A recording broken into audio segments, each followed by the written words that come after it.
Buonasera e benvenuti in Villa Cavalli. Io sono Elisabetta Malandrini e sono la proprietaria di questa bellissima villa. Villa Cavalli è stata costruita appunto dalla famiglia Cavalli, una famiglia di origine bavarese che è arrivata in Italia e si è stabilita prima a Milano, poi a Verona e infine a Venezia. A Venezia c'è ancora il palazzo, che oggi è Palazzo Franchetti, dove abitava anticamente la famiglia. La vicenda legata alla costruzione di Villa Cavalli è quasi legata, diciamo, a una situazione drammatica, in quanto nel palazzo di Marino Cavalli a Venezia, dove vivono anche i due fratelli, Ferigo e Giacomo, a un certo punto scoppia un incendio. Di questo incendio viene accusato il fratello Ferigo, che quindi è obbligato ad andarsene dai fratelli, che lo liquidano con una rendita di 200 ducati, una rendita molto alta per quel periodo.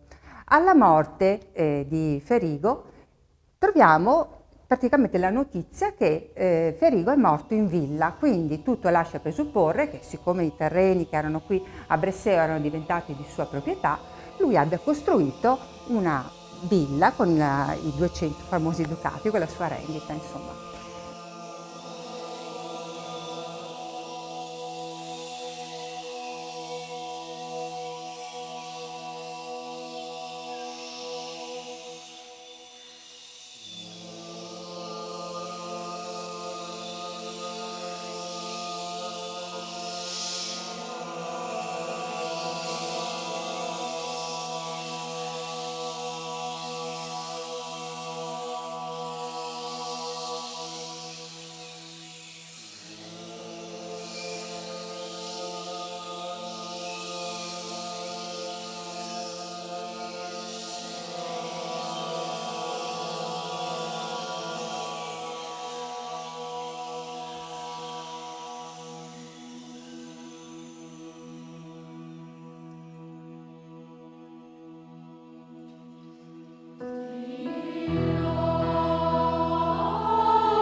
Però non abbiamo ancora la certezza della costruzione della villa. La certezza della costruzione della villa ce l'abbiamo nel 1635.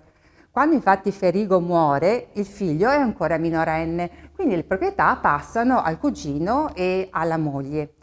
È proprio nella dichiarazione di decima della moglie e del cugino che troviamo la notizia della costruzione qui in questa proprietà di una casa dominicale con 7 campi. Ecco, questa è la data certa in cui troviamo la presenza della villa qui a Bresseo.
Il figlio di Ferigo, Giovanni, è molto importante in questa storia perché è un personaggio famoso, a Padova diventa podestà e nella seconda metà del 1600, diventato appunto famoso anche in città, decide di ristrutturare il palazzo in città e di ristrutturare contemporaneamente anche la villa di campagna.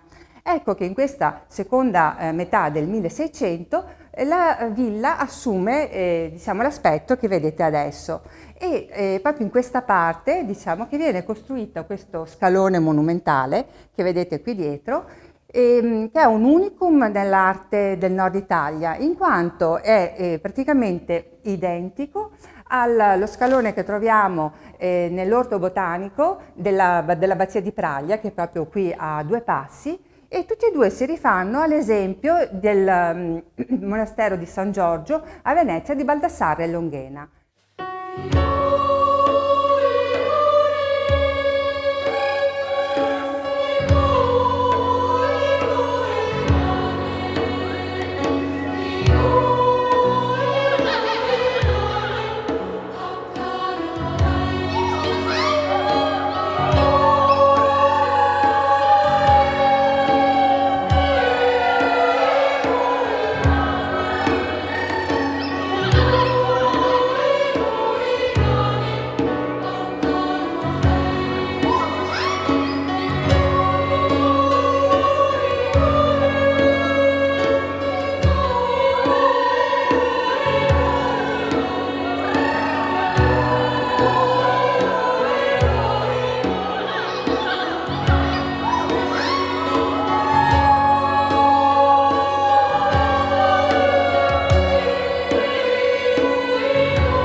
Gli ultimi interventi in villa sono stati fatti nella prima parte del Settecento ad opera di Leonardo Cavalli. Leonardo Cavalli che è l'ultimo, diciamo, dei cavalli che abita qui in villa, perché non avendo figli maschi non ha successori e le figlie femmine, diciamo, la linea di successione e di ereditarietà finisce con lui.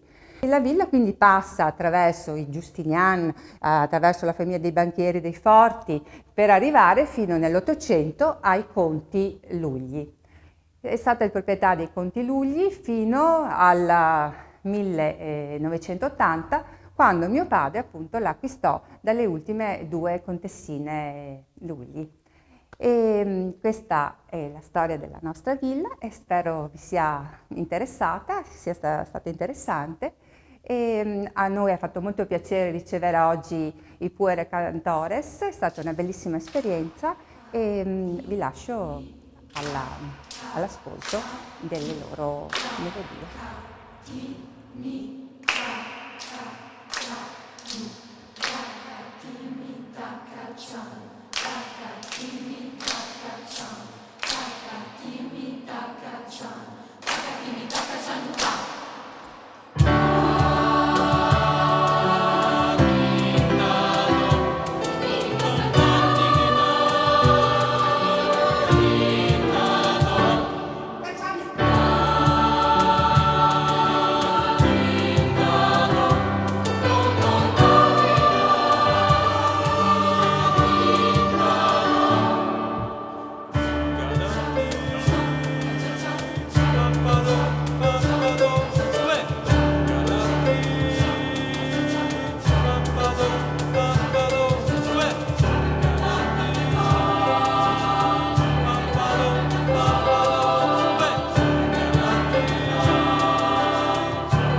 taccatare che tattà. Donga donga taccatare che tattà. Tintanto, tinta tintanga. Tintanto, tinta tintanga. Tintanto, tinta tintanga. Tintanto, tinta tintanga. Cha-cha-cha, din, na-na-na-na. Dom, cha-cha-cha, din, na-na-na-na. Dom, cha-cha-cha, din, na-na-na-na. Dom, cha-cha-cha, din, na-na-na-na. Tanga, tinga, donga, tangato. Tanga, tinga, donga, tangato. Tanga, tinga, donga, tangato. Tanga, tinga, donga, tangato. Gatti mi che c'è, gatti mi che c'è. Gatti mi, cacciare.